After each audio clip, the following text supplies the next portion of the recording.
Dengan mempelajari Sirah Nabawiyah, maka makin menambah kecintaan kepadanya. Semoga yang subscribe juga dimudahkan jalannya menuju surga. Silahkan tekan tombol like supaya postingan ini semakin tersebar. Dan tulis doa serta hajat pemirsa di kolom komentar. Semoga semakin banyak yang mengaminkan, maka semakin cepat terkabul. Nabi Sulaiman alaihi salam adalah manusia terkaya sepanjang sejarah kehidupan manusia di muka bumi. Dalam beberapa kitab suci seperti Al-Quran, Alkitab, dan Injil, Nabi Sulaiman alaihi salam dijelaskan sebagai manusia terkaya yang pernah hidup di muka bumi. Tidak ada satupun manusia yang bisa mengalahkan total kekayaannya hingga hari kiamat tiba. Para arkeolog telah menemukan situs peninggalan sejarah Islam yang mengungkap total kekayaan Nabi Sulaiman alaihi salam. Ernst bin Yosef, seorang profesor dari Tel Aviv University, seorang peneliti, ia menyatakan bahwa 3000 tahun yang lalu Nabi Sulaiman alaihi salam diperkirakan memiliki kekayaan senilai 2,2 triliun US dollar. Apabila dikonversikan dengan nilai mata uang rupiah, maka nilainya setara dengan 32.891.870 triliun rupiah. Nilai itu berkali-kali lipat lebih banyak dari total kekayaan negara Indonesia yang hanya mencapai 11.454 triliun per 30 Desember 2021. Nabi Sulaiman alaihi salam memiliki beberapa mukjizat. Di antaranya adalah dapat berbicara dengan bahasa binatang. Beliau dapat memerintah mereka untuk melakukan sesuatu. Beliau juga dapat mengendalikan besar kecilnya tekanan angin dan dapat mengatur ke arah mana angin akan berhembus. Sehingga dengan itu Nabi Sulaiman dapat memanfaatkan angin sebagai kendaraannya dan juga kendaraan tentaranya. Nabi Sulaiman juga bisa melunakkan besi dan membentuknya menjadi pakaian perang yang anti tusukan senjata tajam. Nabi Sulaiman juga memimpin para jin. Mereka tunduk dan patuh pada perintah Nabi Sulaiman alaihi salam. Tidak hanya setan, iblis laknatullah yang merupakan makhluk pembangkang dapat dibuat tunduk bertekuk lutut pada perintah-perintah Nabi Sulaiman. Nabi Sulaiman bisa melakukan teleportasi, yaitu berpindah dari suatu tempat ke tempat yang lain dalam waktu singkat. Peristiwa itu dibuktikan dengan pemindahan singgasana Ratu Balqis atas perintah Nabi Sulaiman. Nabi Sulaiman dikenal sebagai raja yang adil dan bijaksana. Nabi Sulaiman diberkahi kecerdasan yang luar biasa untuk menyatupadukan segenap kekuatan yang Allah berikan kepadanya. Ia mengelola dan membawa kerajaannya menjadi kekuatan raksasa yang tak terkalahkan di masanya dengan segenap kemampuan yang dimilikinya. Tentara Nabi Sulaiman adalah tentara terkuat di bumi tanpa ada yang menandingi. Pertanyaan mendasar yang muncul kali ini adalah dari mana sumber kekayaan dan kekuatan Nabi Sulaiman alaihi salam? Untuk mendapat jawaban dari pertanyaan itu, simak video ini sampai akhir. Sebelum itu, mari bantu channel ini terus berkembang dengan cara subscribe dan nyalakan tanda loncengnya. Berikan komentar yang positif dan berikan like serta share video ini. Bismillahirrahmanirrahim. Sungguh kami benar-benar telah menganugerahkan ilmu kepada Daud dan Sulaiman. Keduanya berkata, segala puji bagi Allah yang melebihkan kami dari kebanyakan hamba-hambanya yang mukmin. Sulaiman telah mewarisi Daud dan dia berkata, wahai manusia, kami telah diajari untuk memahami bahasa burung dan kami dianugerahi segala sesuatu. Sesungguhnya, semua ini benar-benar karunia yang nyata. Quran Surat An-Naml ayat 15-16. Saudara-saudaraku yang dirahmati Allah, pada ayat di atas disebutkan bahwa Sulaiman telah mewarisi Daud. Nabi Sulaiman mewarisi Nabi Daud dalam sisi kenabian dan kekuasaan, bukan mewarisi harta, karena para nabi tidak mewariskan harta.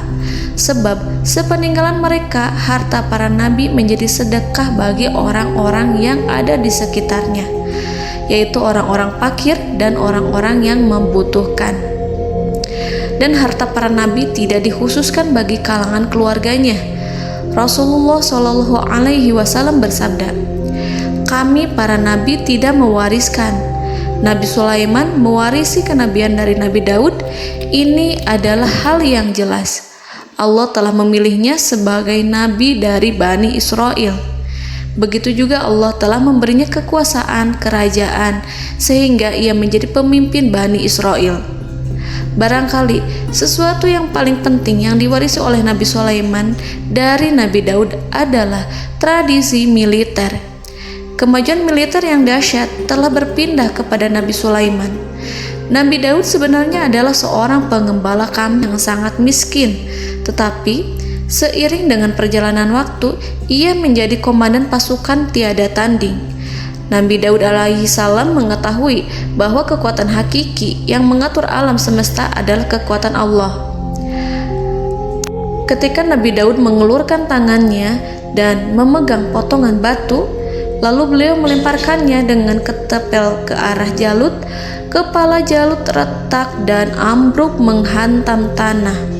Ini sebagai bentuk demonstrasi kekuatan darinya.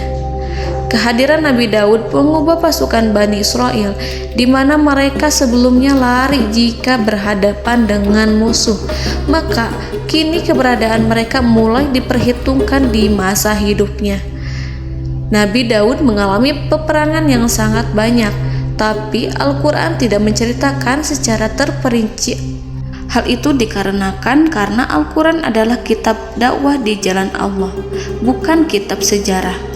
Al-Quran hanya menceritakan di dalam Al-Quran surat Shad ayat 20, "Dan kami kuatkan kerajaannya, kerajaan Daud." Ayat tersebut berarti bahwa Nabi Daud belum terkalahkan dalam peperangan yang diikutinya.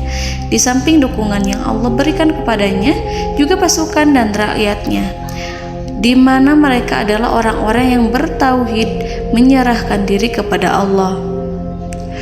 Allah Subhanahu wa Ta'ala mengajarkan kepada Nabi Daud hal-hal yang menjadikan pasukannya memiliki keistimewaan yang dengannya mereka dapat mengalahkan pasukan-pasukan lain, pasukan-pasukan besar yang ada di bumi pada saat itu.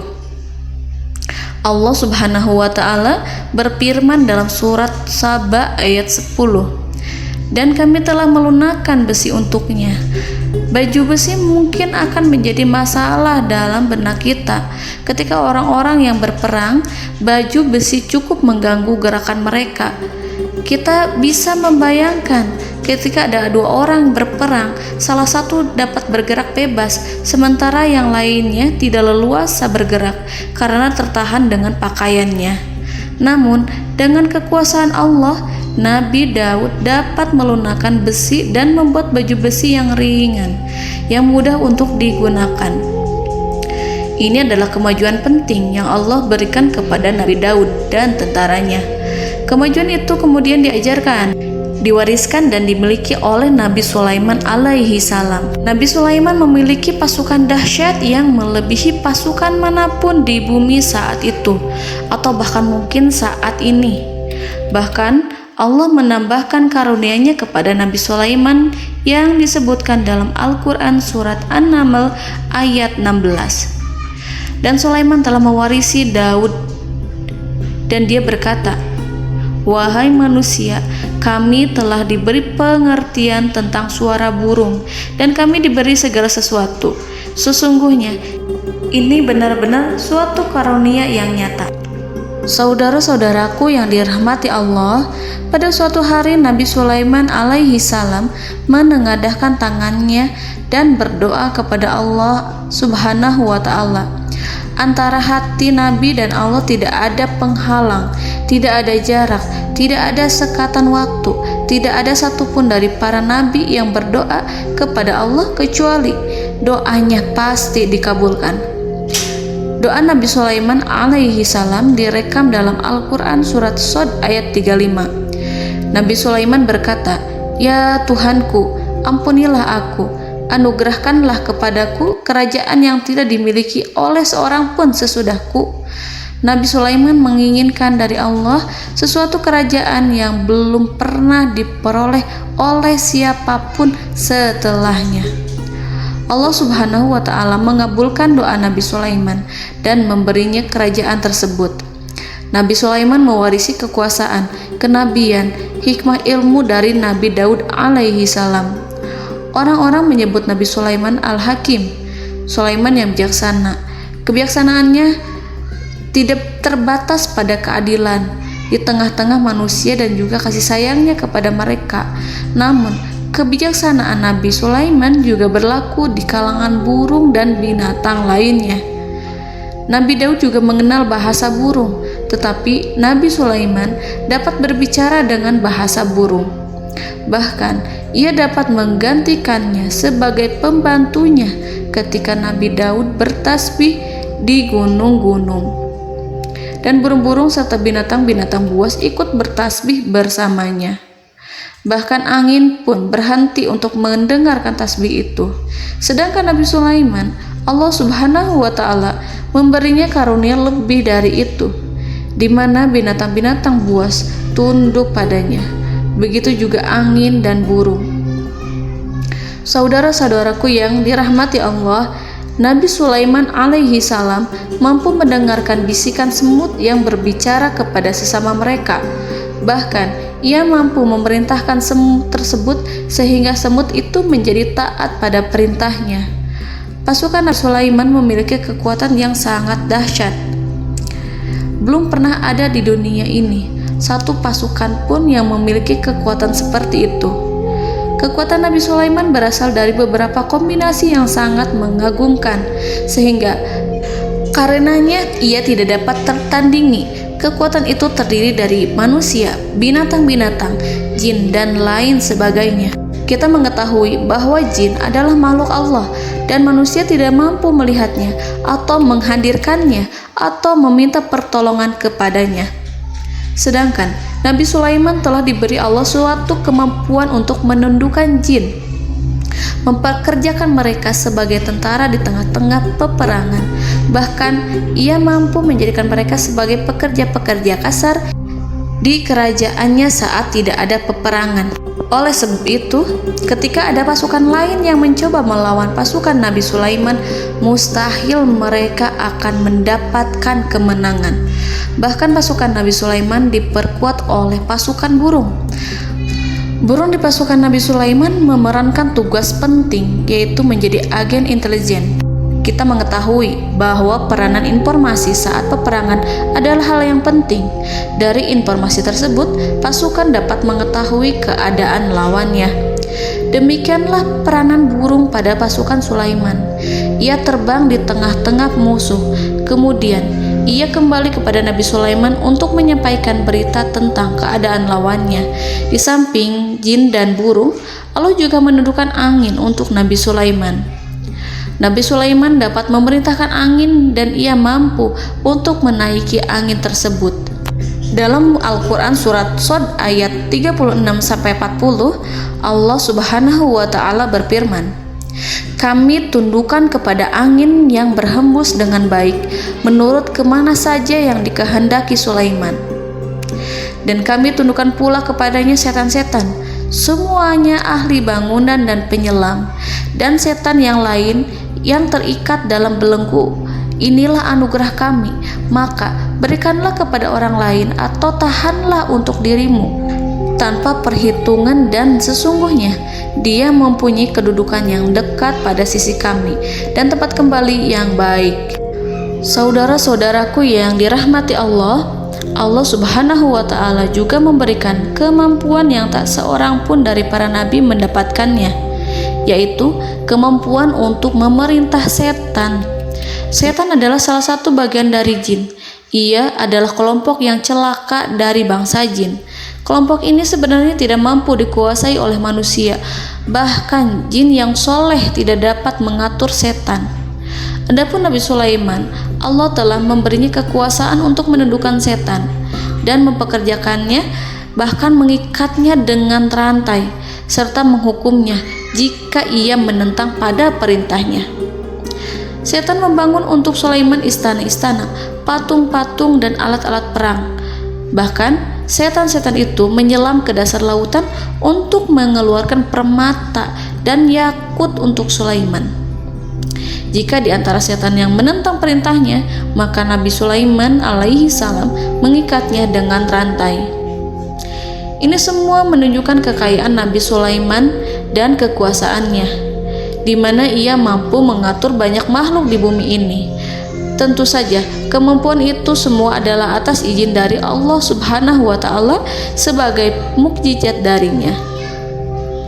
Allah Subhanahu wa Ta'ala berfirman dalam Al-Quran surat Saba ayat 12, dan sebagian dari jin adalah yang bekerja di hadapannya di bawah kekuasaannya dengan izin Tuhannya, dan siapa yang menyimpang di antara mereka dari perintah kami, maka kami rasakan kepadanya azab neraka yang apinya menyala-nyala. Para jin itu membuat untuk Sulaiman apa yang dikehendakinya, dari gedung-gedung yang tinggi, patung-patung, dan piring-piring yang besarnya seperti kolam, atau periuk yang tetap berada di atas tungku.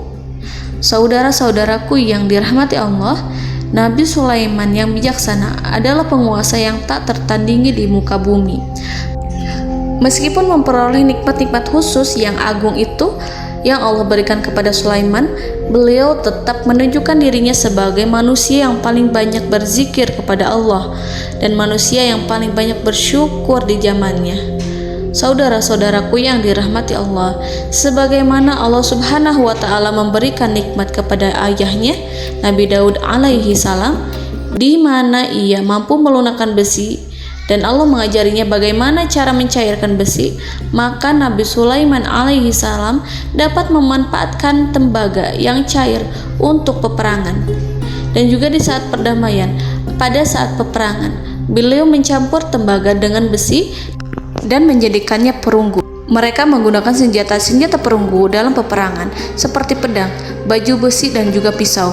Senjata-senjata ini adalah senjata yang paling kuat pada saat itu. Sedangkan di saat damai, tembaga digunakan untuk membuat bangunan, perhiasan, dan sebagainya. Meskipun Nabi Sulaiman mendapatkan nikmat yang besar dan karunia yang khusus, Allah Subhanahu wa Ta'ala mengujinya dengan suatu ujian yang dahsyat. Ujian yang akan selalu datang kepada seorang hamba yang soleh. Ketika hamba itu mendapatkan kedudukan besar, maka ujiannya pun menjadi besar. Allah Subhanahu wa Ta'ala menguji Nabi Sulaiman dengan penyakit. Diceritakan oleh Fahru Roji, Nabi Sulaiman diuji dengan suatu penyakit yang keras, di mana kedokteran saat itu tidak dapat dan tidak mampu mengatasinya. Sakitnya Nabi Sulaiman sangat keras sehingga para dokter dari kalangan manusia ataupun jin tidak mampu menghilangkan penyakit itu. Lalu burung-burung menghadirkan rumput-rumput yang dianggapnya sebagai obat, tetapi Nabi Sulaiman tak kunjung sembuh. Semakin hari penyakit Nabi Sulaiman semakin menjadi-jadi, sehingga ketika Nabi Sulaiman duduk di atas kursi, ia duduk bagaikan tubuh tanpa roh. Seakan-akan ia mati karena saking kerasnya penyakit yang dideritanya. Sakit yang diderita oleh Nabi Sulaiman alaihi salam berlangsung sangat lama. Namun Nabi Sulaiman tidak henti-hentinya berzikir. Ia meminta kesembuhan kepada Allah serta beristighfar pada Allah dan mengungkapkan rasa cinta kepadanya. Selesailah ujian Allah terhadap hambanya Nabi Sulaiman. Beliau pun sembuh. Nabi Sulaiman merasakan kembali kesehatannya setelah ia mengetahui segala kejayaan dan segala kekuasaan serta segala kebesarannya tidak lagi mampu menghilangkan penyakit yang dideritanya kecuali jika Allah menghendaki. Saudara-saudaraku yang dirahmati Allah, Nabi Sulaiman telah membangun tempat ibadah, tempat sujud, sehingga manusia menyembah Allah di dalamnya. Orang-orang yang membangunnya berjumlah puluhan ribu orang. Tentu setiap kelompok dari mereka memiliki pekerjaan masing-masing. Di antara mereka ada yang mencairkan tembaga, di antara mereka ada yang tukang pahat, ada yang tukang ukir, ada yang membelah batu, ada yang memotong kayu, ada yang mendatangkan rumput-rumput dari Libanon, ada yang mendatangkan emas dan menjadikannya lempengan-lempengan yang mengkilat untuk menutupi kayu, serta untuk melapisi dinding-dinding. Bahkan golongan jin pun membantu membangun tempat tersebut, tentu dengan perintah dan bimbingan Nabi Sulaiman. Mereka membuat patung-patung yang besar, membuat bejana yang besar untuk tempat makan para tentara dan pekerja, yaitu bejana seperti gunung. Karena saking berat dan besarnya, mereka juga membuat tempat-tempat minum yang besarnya seperti kolam. Nabi Sulaiman mengawasi para pekerjanya dan juga mengurusi masyarakatnya, di mana beliau mengenali problem mereka dan berusaha memecahkannya. Beliau juga mengawasi pasukan dari kalangan binatang dan burung. Beliau mengetahui apabila ada satu di antara mereka yang tidak datang, kemana ia pergi serta mengapa ia pergi. Nabi Sulaiman menguasai pengetahuan itu semua. Nabi Sulaiman bukan hanya mengetahui problem tentara-tentaranya dari kalangan manusia ataupun tentaranya dari kalangan burung, namun ia juga menunjukkan kasih sayang terhadap semut, di mana beliau mendengar bisikannya dan tidak suka untuk menginjaknya. Nabi Sulaiman selalu menundukkan kepalanya ke bumi sebagai bentuk rasa rendah diri dan syukur kepada Allah. Pada suatu hari, Nabi Sulaiman alaihi salam berjalan di depan tentaranya dan tiba-tiba ia mendengar suara semut yang berkata kepada temannya dari kalangan semut. Hal itu terekam dalam Al-Quran surat An-Nahl ayat 18-19. Wahai semut-semut, masuklah ke dalam sarang-sarangmu agar kamu tidak terinjak oleh Sulaiman, sedangkan mereka tidak menyadarinya. Nabi Sulaiman alaihi salam tersenyum mendengar itu dan ia berdoa, "Ya Allah, ya Tuhanku, berilah aku ilham untuk tetap mensyukuri nikmat-Mu yang telah Engkau anugerahkan kepadaku dan kepada kedua orang ibu bapakku, dan untuk mengerjakan amal soleh yang Kau ridhoi, dan masukkanlah aku ke dalam rahmat-Mu, ke dalam golongan hamba-hamba-Mu yang soleh." Saudara-saudaraku yang dirahmati Allah, meskipun Nabi Sulaiman mendapatkan kekuasaan dan memiliki tentara yang besar, namun beliau menunjukkan kasih sayang terhadap bangsa semut. Beliau mendengarkan bisikannya dan melihat semut yang ada di depannya. Oleh karena itu, tak mungkin baginya untuk menginjak golongan semut itu. Nabi Sulaiman bersyukur kepada Allah telah memberinya nikmat, yaitu nikmat rahmat dan kasih sayang. Di samping itu, Nabi Sulaiman alaihi salam adalah orang paling kaya di dunia. Istananya terbuat dari kayu gaharu yang memiliki wangi harum. Istananya terbuat dari emas yang terkadang dari kristal. Beliau juga memiliki kursi besar yang terbuat dari emas dan permata. Istana Nabi Sulaiman merupakan istana yang paling besar di dunia. Nabi Sulaiman menggunakan pakaian dari emas dan permata. Meskipun demikian, Nabi Sulaiman tetap menunjukkan sebagai hamba yang berserah diri dan rendah diri di hadapan Allah Subhanahu wa Ta'ala, dan sederhana di depan manusia. Nabi Sulaiman yang merendahkan diri di hadapan Allah, ia selalu sujud kepada Allah sebagaimana ayahnya yang selalu bertasbih pada Allah. Nabi Sulaiman selalu melantunkan lagu-lagu cinta ilahi dan hanya memuji Allah Subhanahu wa Ta'ala. Pada suatu hari, Nabi Sulaiman alaihi salam mengeluarkan perintah kepada pasukannya untuk bersiap-siap. Kemudian Nabi Sulaiman keluar dan memeriksa pasukannya satu demi satu. Kelompok yang pertama adalah kelompok manusia. Nabi Sulaiman memperhatikan kesiapan mereka. Lalu Nabi Sulaiman mengeluarkan perintah-perintah kepada mereka. Kemudian Nabi Sulaiman memeriksa kelompok jin dan menyampaikan perintahnya kepada mereka. Beliau memenjarakan jin yang tampak bermalas-malasan saat bekerja.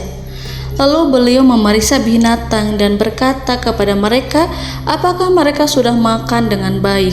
Apakah mereka tidur dengan nyenyak? Apakah ada yang mengadu pada mereka, misalkan karena penyediaan suatu ataukah karena makanan yang tidak layak? Apakah ada di sana yang sakit dan lain sebagainya? Semuanya diperiksa oleh Nabi Sulaiman. Ketika Nabi Sulaiman merasa puas dengan semuanya, Nabi Sulaiman memasuki tenda tempat berkumpulnya para burung. Nabi Sulaiman alaihissalam kemudian memasuki tenda tersebut, mengamati keadaan di sekitarnya, sehingga beliau mengetahui bahwa ada satu burung yang tidak hadir, yaitu burung hudhud. Nabi Sulaiman berkata yang diabadikan dalam Quran surat An-Naml ayat 20. Mengapa aku tidak melihat burung hudhud? Burung-burung yang lain tampak terdiam sebagai penghormatan, dan mereka mendengarkan apa yang akan dikatakan pemimpin mereka. Nabi Sulaiman mengarahkan pandangannya pada semua burung dan tidak menemukan burung hudhud di antara mereka. Tak seekor burung pun yang mengetahui keberadaannya. Burung hudhud absen pada apel wajib kali ini. Nabi Sulaiman mulai menampakkan kemarahannya. Tiba-tiba, seekor burung kecil memberanikan diri untuk berkata kepada Nabi Sulaiman, "Wahai Nabi yang mulia, seharusnya hudhud ada bersamaku kemarin untuk melaksanakan tugas penyelidikan. Ia adalah pemimpin misi, namun burung hudhud belum datang. Oleh karena itu aku tidak pergi bersamanya." Burung itu tampak gemetar. Nabi Sulaiman mengetahui bahwa hudhud tidak hadir dan tak seorang pun mengetahui kemana ia pergi. Burung hudhud pergi tanpa izin terlebih dahulu. Dalam keadaan marah, Nabi Sulaiman berkata, "Sungguh aku benar-benar akan mengazabnya dengan azab yang sangat keras atau benar-benar menyembelihnya, kecuali jika ia benar-benar datang kepadaku dengan alasan yang jelas." Kawanan burung-burung yang mengetahui bahwa Nabi Sulaiman sedang marah dan telah menetapkan untuk menyiksa burung hudhud atau menyembelihnya atau justru memaafkannya dengan syarat ia datang dengan membawa alasan yang dapat menyelamatkannya, atau dengan kata lain, burung hudhud dapat memastikan bahwa ia melaksanakan tugas yang penting. Nabi Sulaiman menunjukkan kemarahan yang besar sehingga siapapun akan merasa takut kepada Nabi Sulaiman yang marah. Seekor burung tampak gemetar, ketakutan melihat kemarahan Nabi Sulaiman. Lalu beliau mengulurkan tangannya ke burung itu dan memegang-megang kepalanya, sehingga burung itu pun merasa tenang dan rasa takutnya hilang. Nabi Sulaiman kemudian pergi dari tempat burung tersebut. Nabi Sulaiman masih memikirkan keadaan burung hudhud. Seharusnya burung hudhud menjadi bagian penting dari badan intelijen. Apakah ia pergi untuk menyingkap suatu, atau apakah ia pergi hanya untuk bermain-main? Nabi Sulaiman telah memperhatikan dan mengetahui bahwa burung hudhud adalah seekor burung yang cerdik dan juga fasih berbicara. Terkadang Nabi Sulaiman mendapati burung hudhud sedang bermain-main dan menunda-nunda pekerjaannya. Namun ketika Nabi Sulaiman melihatnya, burung hudhud memahami bahwa perbuatannya tidak benar.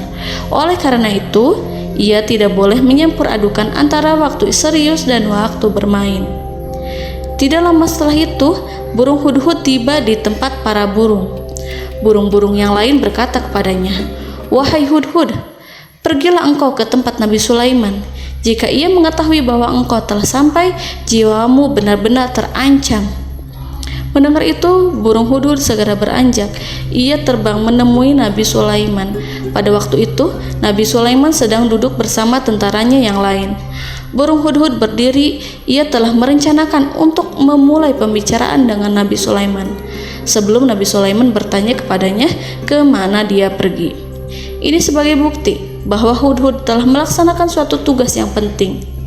Dalam surat An-Nahl ayat 22, burung hudhud, "Aku telah mengetahui sesuatu yang kamu belum mengetahuinya, dan kubawa kepadamu dari negeri Saba suatu berita penting yang diyakini." Seakan-akan burung hudhud hendak berkata, "Aku adalah hudhud yang miskin, tapi Aku mengetahui apa yang tidak engkau ketahui, dan aku telah datang kepadamu dari kerajaan Saba dengan membawa berita yang sangat penting.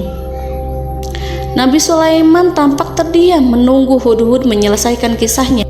Dalam surat An-Naml ayat 23-24, burung Hudhud berkata, "Sesungguhnya aku menjumpai seorang wanita yang memerintah mereka. Dia dianugerahi segala sesuatu serta mempunyai singgasana yang besar. Aku mendapati dia dan kaumnya menyembah matahari selain Allah. Dan setan-setan telah menjadikan mereka memandang indah perbuatan-perbuatan mereka, lalu menghalangi mereka dari jalan Allah, sehingga mereka tidak mendapat petunjuk." Burung Hudhud diam. Nabi Sulaiman merasa bahwa Hudhud menunjukkan kepasihan lisannya. Nabi Sulaiman berkata dalam Quran surat An-Nahl ayat 27 sambil menunjukkan senyum manisnya. Nabi Sulaiman berkata, "Akan kami lihat apakah kamu benar wahai Hudhud, ataukah kamu termasuk orang-orang yang berdusta." Seakan-akan burung Hudhud ingin mengatakan, "Aku tidak berbohong, wahai Nabi yang mulia." Namun diamnya Sulaiman membuat takut sehingga burung Hudhud terdiam. Nabi Sulaiman terdiam karena berpikir, lalu ia memutuskan sesuatu setelah itu. Beliau melihat kepada lainnya dan meminta secari kertas dan pena. Nabi Sulaiman menulis surat yang singkat dan menyerahkan kepada Hudhud serta memerintahkan kepadanya seperti yang dikatakan dalam Quran surat An-Nahl ayat 28. "Pergilah dengan membawa suratku ini, lalu jatuhkanlah kepada mereka, kemudian berpalinglah dari mereka, lalu perhatikanlah apa yang mereka bicarakan." Al-Quranul Karim hanya menceritakan dalam Al-Quran surat An-Naml bagaimana perginya Hudhud dan bagaimana ia menyerahkan surat itu. Lalu Al-Quran langsung menyebut keadaan kerajaan Balqis yang saat itu sedang membaca surat di depan para pembesar kerajaan dan para menterinya. Dalam Quran surat An-Naml ayat 29-31, berkatalah Balqis, "Wahai pembesar-pembesar, sesungguhnya telah dijatuhkan kepadaku sebuah surat yang mulia. Sesungguhnya surat ini dari Sulaiman, dan sesungguhnya isinya dengan menyebut nama Allah yang Maha Pengasih lagi Maha Penyayang, bahwa janganlah kalian berlaku sombong terhadapku dan datanglah kepadaku sebagai orang-orang yang berserah diri." Saudara-saudaraku yang dirahmati Allah, dalam surat tersebut Nabi Sulaiman menyebutkan supaya mereka menyerahkan diri dan tunduk kepada perintah Nabi Sulaiman. Nabi Sulaiman memerintahkan agar mereka meninggalkan penyembahan terhadap matahari. Nabi Sulaiman tidak mempersoalkan akidah mereka dan tidak memuaskan mereka dengan apapun.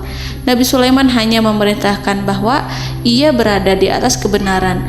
Bukankah ia didukung kekuatan yang berlandaskan keyakinan yang dimilikinya? Nabi Sulaiman hanya memerintahkan mereka agar tunduk dan patuh kepadanya. Ratu Sabak menyampaikan surat tersebut di tengah-tengah kaumnya. Dalam Quran surat An-Naml ayat 32 dijelaskan, "Dan berkatalah Balqis, wahai para pembesar, berilah aku pertimbangan dalam urusanku ini. Aku tidak pernah memutuskan sesuatu persoalan sebelum kamu berada dalam majelisku." Saudara-saudaraku yang dirahmati Allah, para pembesar istana Balqis menentang surat tersebut. Isi surat itu membangkitkan kesombongan kaum Saba, di mana mereka merasa lebih kuat. Mereka mengetahui bahwa di sana ada seorang yang mencoba menentang mereka dan mengisyaratkan peperangan kepada mereka. Lalu ia meminta kepada mereka untuk memenuhi syarat-syaratnya sebelum terjadinya peperangan dan kekalahan.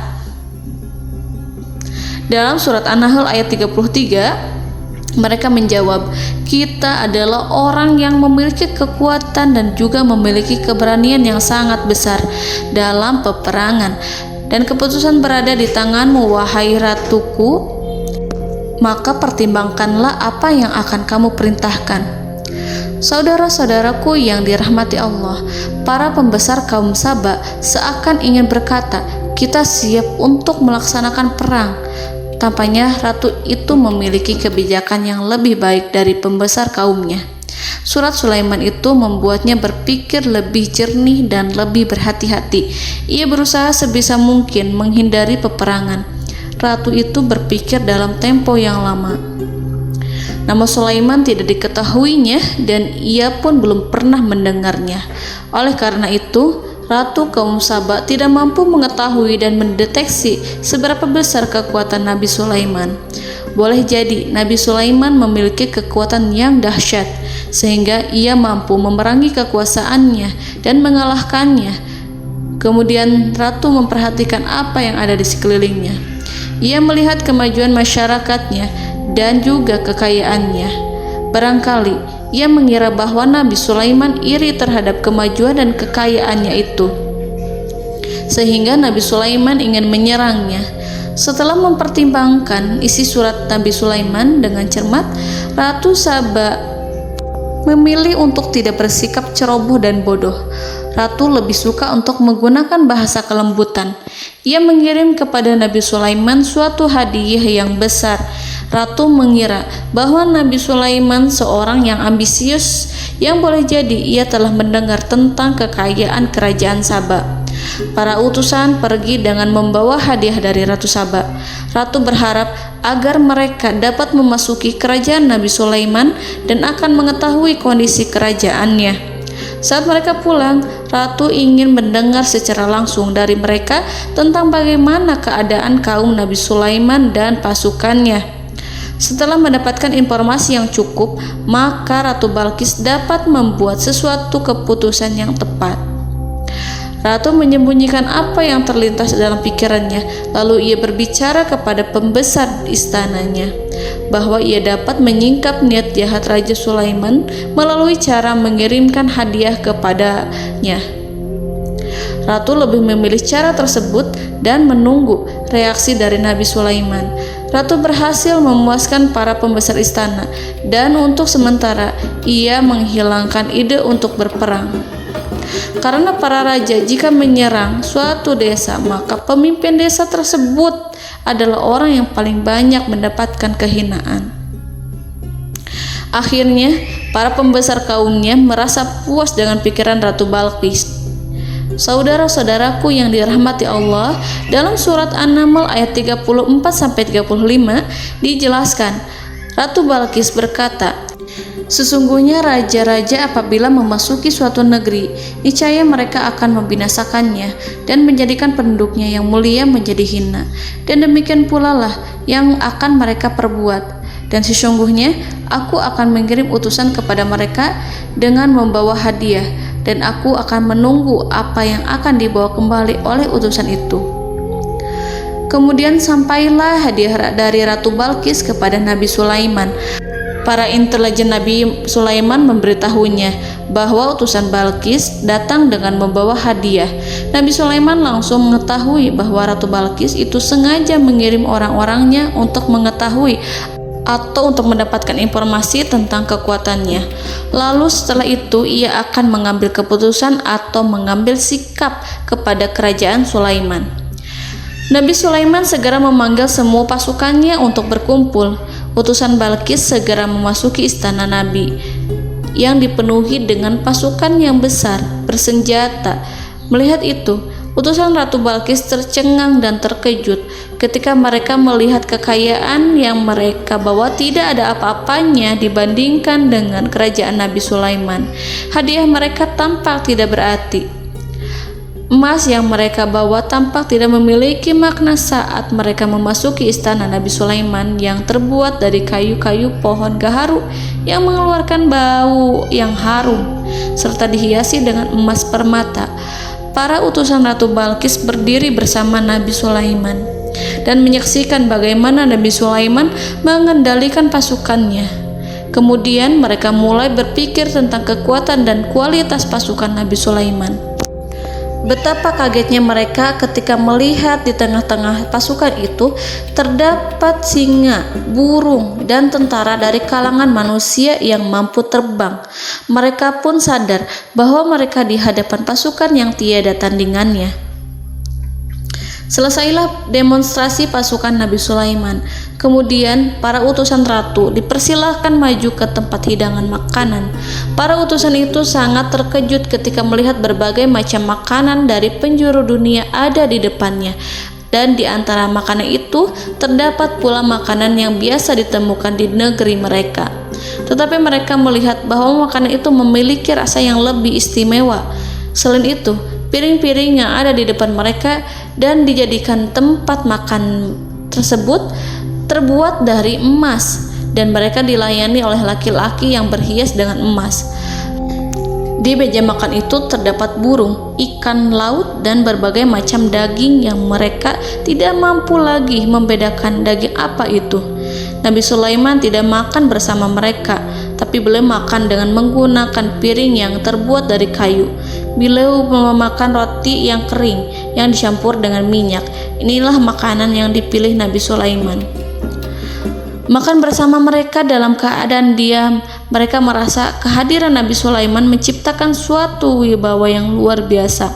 Selesai perjamuan itu, lalu dengan sangat malu mereka menyerahkan hadiah dari Ratu Balqis kepada Nabi Sulaiman. Hadiah itu berupa emas yang bagi mereka hadiah itu sangat bernilai tinggi. Tapi di sini hadiah itu tampak kecil di hadapan kekayaan-kekayaan Nabi Sulaiman yang sangat mengagumkan. Nabi Sulaiman memperhatikan hadiah dari Ratu Balqis itu dan berkata dalam Quran surat An-Naml ayat 36. Maka tatkala utusan itu sampai pada Sulaiman, Sulaiman berkata, "Apakah patut kamu menolong aku dengan harta? Maka apa yang diberikan Allah kepadaku lebih baik daripada apa yang diberikannya kepadamu. Tetapi kamu merasa bangga dengan hadiahmu." Saudara-saudaraku, Raja Sulaiman menyingkap dengan kata-katanya yang singkat. Itu penolakannya terhadap hadiah mereka. Ia memberitahu utusan itu bahwa ia tidak menerima hadiah tersebut.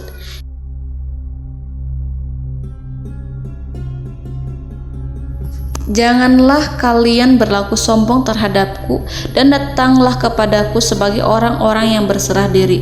Lalu Nabi Sulaiman berkata kepada mereka dengan pelan. Hal itu diabadikan dalam Quran surat An-Naml ayat 37. Kembalilah kepada mereka, sungguh kami akan mendatangi mereka dengan bala tentara yang mereka tidak kuasa melawannya, dan pasti kami akan mengusir mereka dari negeri itu, yaitu negeri Saba, dengan terhina, dan mereka akan menjadi tawanan-tawanan yang hina. Saudara-saudaraku yang dirahmati Allah, Nabi Sulaiman kemudian meninggalkan para utusan ratu setelah terlebih dahulu mengancam mereka. Para utusan itu berharap agar Nabi Sulaiman mau menunggu kunjungan Ratu Balqis yang akan membawa misi perdamaian. Akhirnya sampailah para utusan Ratu Balqis ke negeri Saba. Mereka segera menuju istana sang ratu. Mereka memberitahu bahwa negeri mereka sedang ada di ujung tanduk. Mereka menceritakan kepada ratu tentang kekuatan Nabi Sulaiman dan tidak mungkin bagi mereka mampu melawannya. Mereka meyakinkan Ratu Balqis bahwa ia harus mengunjunginya dan melihat sendiri bagaimana kebesaran kerajaan Nabi Sulaiman. Kemudian ratu menyiapkan dirinya untuk pergi menuju kerajaan Nabi Sulaiman. Nabi Sulaiman duduk di kursi kerajaan di tengah-tengah para pembesarnya dan para menterinya serta para komandan pasukannya. Beliau berpikir tentang sosok Ratu Balqis. Nabi Sulaiman mengetahui bahwa Ratu Balqis menuju tempatnya. Balqis dikelilingi rasa takut. Nabi Sulaiman berpikir sejenak tentang bagaimana matahari disembah. Ia memikirkan bagaimana informasi yang diterima oleh intelijennya tentang kemajuan kerajaan Balqis dalam bidang kesenian dan ilmu pengetahuan. Nabi Sulaiman bertanya kepada dirinya sendiri, apakah kemajuan menjadi penghalang untuk mengetahui kebenaran? Apakah ratu itu senang dengan kekuatan yang dicapainya? Dan ia membayangkan bahwa kekuatannya adalah segalanya. Dengan kemajuan yang dimilikinya, Nabi Sulaiman ingin membuat kejutan agar ratu mengetahui bahwa Islam yang diyakini oleh Nabi Sulaiman adalah satu-satunya yang mampu mendatangkan kemajuan dan kekuatan yang hakiki, sehingga ia dapat membandingkan antara keyakinannya dalam menyembah matahari beserta kemajuan yang dicapainya dengan keyakinan Nabi Sulaiman beserta kemajuan yang diraihnya. Saudara-saudaraku yang dirahmati Allah, para mata-mata Nabi Sulaiman telah memberitahunya bahwa hal yang sangat disegani dan dikagumi oleh kaum Balkis adalah kerajaan Saba, yaitu singgasana Ratu Balkis. Singgasana itu terbuat dari emas dan batu delima. Singgasana tersebut dijaga oleh penjaga yang sangat disiplin, di mana mereka tidak pernah lalai sedikit pun. Oleh karena itu, sangat tepat apabila Nabi Sulaiman menghadirkan singgasananya di sini, di kerajaannya, sehingga ketika ratu tiba, maka ia dapat duduk di atasnya. Nabi Sulaiman ingin membuat kejutan kepadanya dan menunjukkan bahwa kemampuannya tersebut yang berlandaskan pada keislaman. Nabi Sulaiman melakukan yang demikian itu dengan harapan agar si ratu tunduk kepadanya. Ide itu terlintas dalam diri Nabi Sulaiman. Lalu ia mengangkat kepalanya dan menoleh kepada anak buahnya. Hal itu diabadikan dalam Quran Surat An-Naml ayat 38. Wahai para pembesar, siapakah di antara kamu sekalian yang sanggup membawa singgasananya kepadaku sebelum mereka datang kepadaku sebagai orang-orang yang berserah diri? Saudara-saudaraku, perhatikanlah ungkapan pikiran Nabi Sulaiman tersebut. Semua pemikirannya berkisar tentang keislaman para penyembah matahari, tentang bagaimana beliau dapat memberikan petunjuk kepada mereka di jalan Allah. Yang pertama menjawab pertanyaan Nabi Sulaiman adalah jin Ifrit.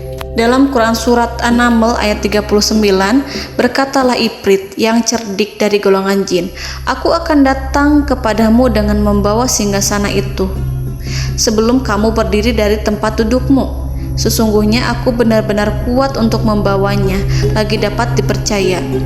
Nabi Sulaiman berdiri dari tempat duduknya setelah 1 atau 2 jam. Jin itu berjanji kepadanya untuk menghadirkan singgasana Balkis sebelum itu. Istana Nabi Sulaiman di Palestina, sedangkan istana Balkis terletak di Yaman. Antara singgasana tersebut dengan singgasana Nabi Sulaiman berjarak lebih dari ribuan mil. Barangkali pesawat yang cepat sekalipun yang kita kenal hari ini tidak akan mampu membawa dan mendatangkan istana itu dalam waktu 1 jam. Tetapi masalahnya di sini berhubung dengan kekuatan jin yang serba misterius, Nabi Sulaiman tidak mengomentari sedikit pun terhadap apa yang dikatakan oleh Ifrit.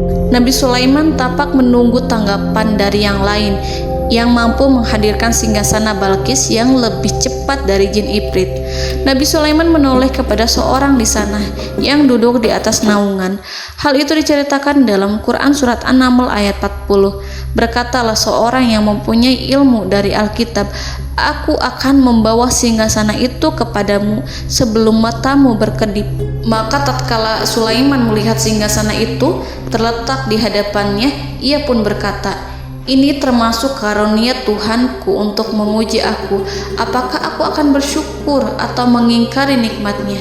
Dan barang siapa yang bersyukur, maka sesungguhnya dia bersyukur untuk kebaikan dirinya sendiri. Dan barang siapa yang ingkar, maka sesungguhnya Tuhanku maha kaya lagi maha mulia. Saudara-saudaraku, belum lama seorang yang mempunyai ilmu dari Alkitab menyatakan kalimatnya, sehingga singgasana itu tiba-tiba ada di depan Nabi Sulaiman yang mampu menghadirkan singgasana itu lebih cepat dari kedipan mata. Al-Quranul Karim tidak menyingkap kepribadian seorang yang menghadirkan singgasana itu. Al-Quran hanya menggarisi bahwa orang itu mempunyai ilmu dari Alkitab. Al-Quran tidak menjelaskan kepada kita apakah ia seorang malaikat ataukah manusia ataukah jin. Al-Quran sengaja tidak menyingkap informasi tersebut.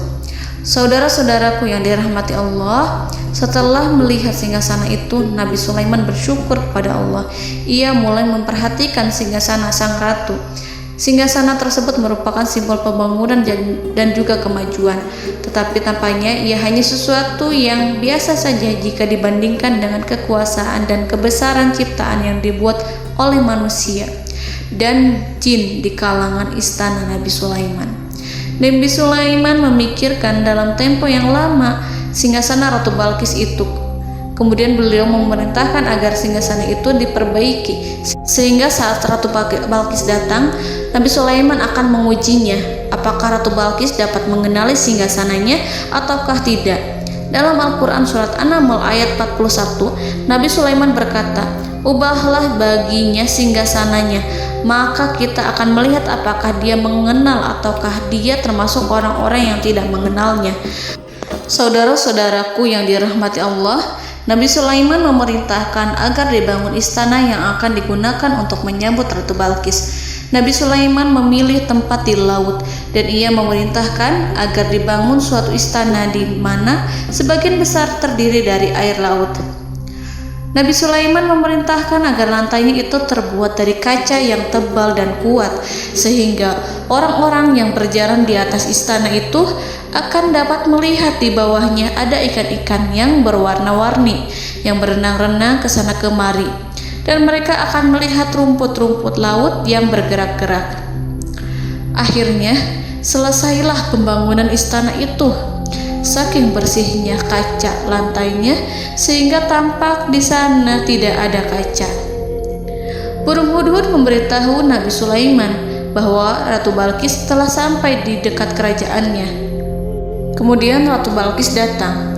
Al-Quran tidak menyebutkan keadaan Nabi Sulaiman saat menyambut Balqis, namun Al-Quran menunjukkan dua sikap Ratu Balqis ketika pertama kali datang. Yang pertama, bagaimana sikap Ratu Balqis ketika pertama kali melihat singgasananya yang datang mendahuluinya, padahal ia telah meninggalkan pengawalnya untuk setia menjaga singgasana itu. Keadaan kedua adalah keadaan ketika di depan istana yang dibangun untuk menyambut Ratu Balqis. Istana itu penuh dengan permata dan banyak ikan berenang di bawahnya. Dalam Quran surat An-Naml ayat 42 dijelaskan, dan ketika Balqis datang, ditanyakanlah kepadanya, "Serupa inikah singgasanamu?" Balqis menjawab, "Seakan-akan singgasana ini adalah singgasanaku. Kami telah diberi pengetahuan sebelumnya dan kami adalah orang-orang yang berserah diri." Saudara-saudaraku, pada dialek di atas, Balqis melihat singgasananya dan ia tercengang saat mengetahui bahwa itu adalah singgasana miliknya. Namun kemudian ia mulai ragu karena melihat tidak sepenuhnya itu singgasana miliknya. Jika itu benar-benar miliknya, lalu bagaimana ia datang mendahuluinya? Dan bila bukan singgasananya, maka bagaimana Sulaiman dapat meniru sepersis dan seteliti itu? Padahal Sulaiman tidak pernah sekalipun ke kerajaannya. Nabi Sulaiman berkata saat melihat Balqis mengamati singgasananya, "Apakah ini singgasanamu?" Balqis terlihat sangat kebingungan, namun setelah itu ia menjawab, "Sepertinya benar." Nabi Sulaiman berkata, "Kami telah diberi ilmu sebelumnya dan kami sebagai orang-orang muslim." Saudaraku yang dirahmati Allah, melalui pertanyaan Nabi Sulaiman ingin mengisyaratkan kepada Balqis agar ia membandingkan antara keyakinannya beserta ilmu yang dicapainya dengan keyakinan Nabi Sulaiman yang muslim beserta pengetahuan yang telah diraihnya.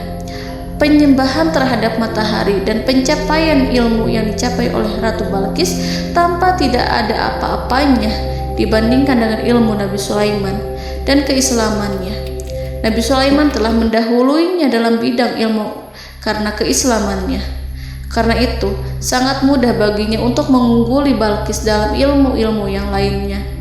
Demikianlah yang disyaratkan dalam pertanyaan Nabi Sulaiman kepada Ratu Balqis. Ratu Saba itu mengetahui bahwa ini adalah singgasananya, di mana singgasana itu datang lebih dahulu daripada dirinya. Beberapa bagian darinya telah diubah saat Balqis masih di perjalanan menuju ke tempat Nabi Sulaiman. Ia berpikir kemampuan apa yang dimiliki Nabi Sulaiman. Ratu Balqis tercengang melihat apa yang disaksikannya yang berupa buah dari keimanan Nabi Sulaiman dan hubungannya dengan Allah Subhanahu wa Ta'ala. Sebagaimana Balqis juga tercengang ketika melihat kemajuan di bidang ilmu pembangunan, seni, dan ilmu-ilmu yang lainnya. Maka ia tidak lebih kagum lagi saat melihat hubungan yang kuat antara keislaman Nabi Sulaiman dengan ilmunya, serta kemajuan yang diraihnya. Dalam Al-Quran Surat An-Naml ayat 43 dijelaskan, dan apa yang disembahnya selama ini selain Allah mencegahnya untuk melahirkan keislamannya, karena sesungguhnya ia terdahulu termasuk orang-orang yang kafir. Saudara-saudaraku yang dirahmati Allah, berguncanglah dalam benak Balqis ribuan hal ketika melihat keyakinan kaumnya runtuh di hadapan Nabi Sulaiman. Ia menyadari matahari yang disembahnya hanya merupakan ciptaan Allah, dan Allah lah yang menggerakkannya untuk hamba-hambanya. Lalu terbitlah matahari kebenaran dalam dirinya. Hatinya diterangi oleh cahaya baru yang tidak akan tenggelam seperti tenggelamnya matahari. Masa keislamannya hanya menunggu waktu. Ratu Balqis memilih waktu yang tepat untuk mengumumkan keislamannya.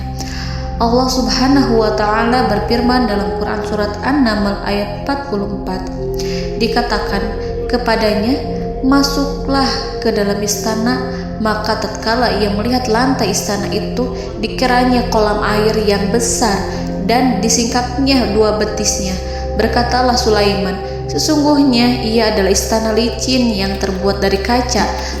Berkatalah Balqis, wahai Tuhanku, sesungguhnya aku telah berbuat zalim terhadap diriku, dan aku berserah diri bersama Sulaiman kepada Allah Tuhan semesta alam. Saudara-saudaraku yang dirahmati Allah, dikatakan kepada Balqis, masuklah ke dalam istana. Ketika ia masuk, maka ia tidak menyaksikan adanya kaca, tetapi ia melihat air, sehingga ia mengira akan bersinggungan dengan air. Lalu ia menyingkapkan sedikit bajunya agar bajunya itu tidak basah. Nabi Sulaiman mengingatkannya tanpa melihatnya agar ia tidak khawatir terhadap pakaiannya, karena pakaiannya tidak akan basah sebab di sana tidak ada air. Itu sekedar kaca yang halus, yang saking halusnya sehingga ia tidak tampak. Pada kesempatan itulah Balqis mengumumkan keislamannya yang mengakui kelalimannya, dan ia menyatakan menyerahkan diri kepada Nabi Sulaiman dan kepada Allah Tuhan semesta alam. Lalu kaumnya pun mengikutinya dan mereka memeluk Islam. Balqis menyadari ia berhadapan dengan penguasa yang terbesar di bumi dan Nabi Allah yang mulia. Untuk pertama kalinya, wajah Sulaiman tampak dihiasi dengan senyuman yang menunjukkan kepuasannya sejak Balqis mengunjunginya.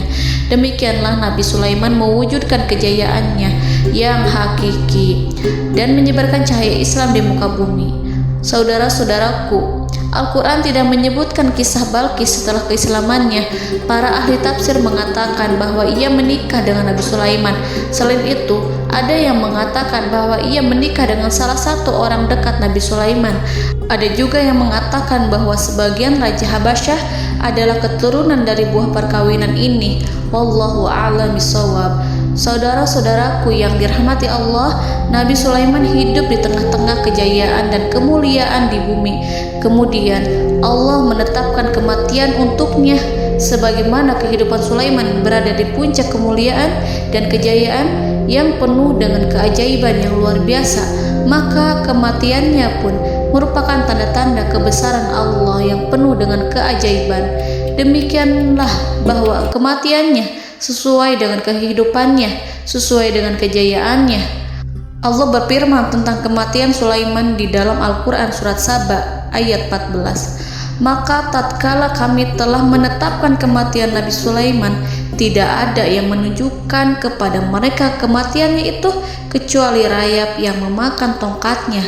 Maka tatkala ia telah tersungkur, tahulah jin bahwa kalau sekiranya mereka mengetahui yang gaib, tentulah mereka tidak akan tetap dalam siksa yang menghinakan. Saudara-saudaraku, kemampuan Nabi Sulaiman untuk menundukkan jin dan mempekerjakan mereka serta hubungan mereka dengan semua itu menimbulkan fitnah di tengah-tengah manusia dalam hal tertentu. Kematian Nabi Sulaiman merupakan batasan jawaban terhadap fitnah ini. Kami tidak mengetahui siapa yang mengklaim bahwa jin mengetahui hal yang gaib. Apakah itu setan yang terkutuk, atau jin yang bodoh, atau manusia yang tertipu? Kami tidak mengetahui siapa yang bertanggung jawab terhadap tersebarnya isu yang keliru ini. Yang kita ketahui adalah bahwa hal tersebut adalah mempengaruhi sebagian manusia dan jin. Barangkali manusia berkata kepada diri mereka, selama jin melakukan perbuatan yang luar biasa ini, maka apa gerangan yang menjadikan mereka tidak mengetahui hal yang gaib itu? Manusia itu lupa bahwa kunci kegaiban berada di tangan Allah. masalah ilmu gaib tidak akan mampu dikuasai oleh jin dan manusia. Hanya Dia yang mengetahuinya, dan manusia diberitahu hanya sedikit sekali. Saudara-saudaraku yang dirahmati Allah, seakan-akan Allah telah merencanakan bahwa kematian Sulaiman bertujuan untuk menghancurkan pemikiran itu, yaitu pemikiran bahwa jin mengetahui hal-hal yang gaib. Jin bekerja untuk Nabi Sulaiman selama beliau hidup, dan tatkala beliau meninggal, maka tugas mereka menjadi bebas. Nabi Sulaiman meninggal tanpa diketahui oleh jin, sehingga mereka tetap bekerja untuk mereka, tetap mengabdi kepada Sulaiman. Seandainya mereka mengetahui hal yang gaib, niscaya mereka tidak akan meneruskan pekerjaan mereka. Saudara-saudaraku, pada suatu hari Nabi Sulaiman memasuki mihrabnya untuk itikaf ibadah dan beribadah kepada Allah. Tak seorang pun yang berani mengganggu khalwatnya. Mihrab Sulaiman terletak di puncak gunung dan dindingnya terbuat dari permata. Pada suatu hari, Nabi Sulaiman duduk bersandar pada tongkatnya dan ia tampak tenggelam dalam tafakur. Beliau berzikir pada Allah hingga rasa kantuk menguasainya. Lalu setelah itu malaikat maut menemuinya. Nabi Sulaiman pun meninggal. Beliau bersandar kepada tongkatnya. Jin melihatnya dan mengira bahwa beliau sedang sholat, sehingga mereka pun terus melanjutkan pekerjaannya. Berlalulah hari demi hari yang panjang. Datanglah rayap, yaitu semut kecil yang memakan kayu. Hewan itu mulai memakan tongkat Nabi Sulaiman. Rayap itu tampak lapar. Sebagian dari tongkat Nabi Sulaiman dimakan beberapa hari oleh rayap itu. Ketika yang dimakannya semakin bertambah, maka tongkat itu pun menjadi rusak dan kemudian jatuh dari tangan Nabi Sulaiman alaihi salam. Tubuh mulia itu kehilangan keseimbangan dan kemudian jatuh terhempas di bumi. Tatkala tubuh suci itu tersungkur, maka manusia segera menuju ke arahnya. Mereka menyadari dan mengetahui bahwa Nabi Sulaiman telah meninggal dalam waktu yang lama. Jin menyadari bahwa mereka tidak mengetahui hal yang gaib, dan manusia pun mengetahui hakikat ini. Seandainya jin mengetahui hal yang gaib, niscaya ia tidak akan meneruskan siksa yang hina. Mereka tidak akan bekerja kepada Sulaiman. Demikianlah Nabi Sulaiman alaihi salam meninggal dalam keadaan duduk dan sholat di mihrabnya. Lalu berita itu tersebar bagaikan api di bumi. Manusia, burung, dan binatang buas mengantarkan jenazah Nabi Sulaiman. Sekawanan burung tampak sedih dan menangis. Semua makhluk bersedih. Akhirnya tak seorang pun mengetahui bahasa burung di bumi. Meninggallah seorang yang memahami pembicaraan burung, binatang-binatang, jin, dan lain sebagainya. Burung-burung itu berkata, betapa beratnya kehidupan di tengah orang-orang yang tidak mengetahui pembicaraan kita. Allahu a'lam.